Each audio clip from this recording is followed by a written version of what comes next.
Je suis mon propre patron. Je suis mon propre patron. Je suis mon propre patron. Alors, salut à toi, bienvenue sur cette vidéo. Je suis Otak Kouadio, consultant et formateur en marketing relationnel. Alors aujourd'hui, dans cette vidéo, j'ai décidé de parler de ce terme-là, je suis mon propre patron. Dans notre domaine d'activité, dans le marketing relationnel, quand tu démarres, on dit que tu es ton propre patron, tu es ton propre boss. Et là encore, les gens comprennent très mal, une mauvaise compréhension de ce terme-là, être son propre patron. Donc aujourd'hui, j'ai décidé de faire cette vidéo-là pour aider tout le monde à comprendre ce thème-là, être son propre patron, qu'est-ce que ça veut dire? D'abord, on va prendre le thème patron.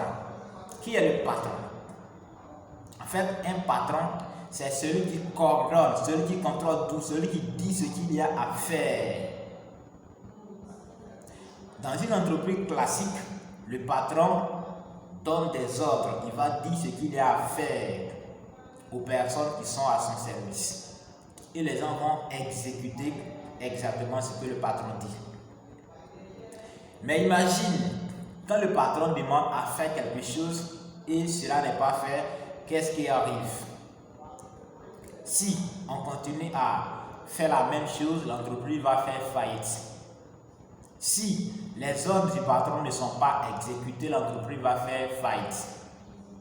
Ça, c'est dans une entreprise classique. Revenons maintenant dans notre modèle d'affaires, le marketing relationnel. Imaginez si les ordres du patron ne sont pas exécutés. D'ailleurs, c'est toi-même, si toi-même tes ordres ne sont pas exécutés, qu'est-ce qui va arriver? Alors, ça devient très intéressant.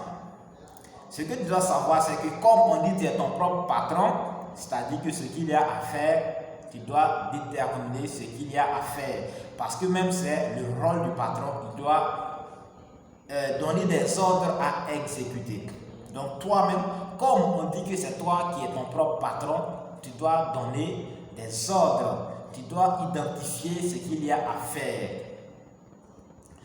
Maintenant, comme tu as fini d'identifier ce qu'il y a à faire, on dit que tu es ton propre patron.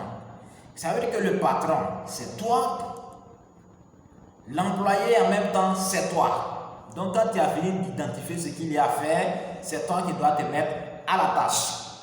Et c'est ce que les gens oublient. Ils identifient ce qu'il y a à faire, des ordres à exécuter. Mais ils oublient que l'employé, c'est eux-mêmes. Donc ils sont là, ils attendent. C'est pourquoi beaucoup de résultats font faillite. Beaucoup de résultats font faillite parce que après avoir identifié, après avoir établi les tâches à exécuter, ils oublient que l'employé, c'est eux-mêmes.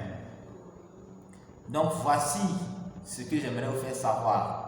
Comme on dit, tu es ton propre patron, ça dit que tu dois identifier ce qu'il y a à faire. Après avoir identifié ce qu'il y a à faire, l'employé c'est toi, donc il faut te mettre à la tâche et tu vas agir. Tu vas agir, tu vas agir. C'est ainsi que tu vas avoir du succès dans ce modèle d'affaires.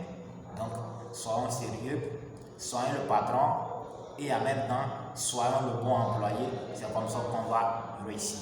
Merci bien, j'espère que tu as compris. Voilà, si tu as bien apprécié, voilà, il faut vraiment cliquer j'aime et aussi il faut t'abonner et également partager à une autre personne qui aura besoin, voilà, de comprendre ce thème-là. Je suis mon propre patron. Merci bien et on se retrouve dans d'autres vidéos. Ciao.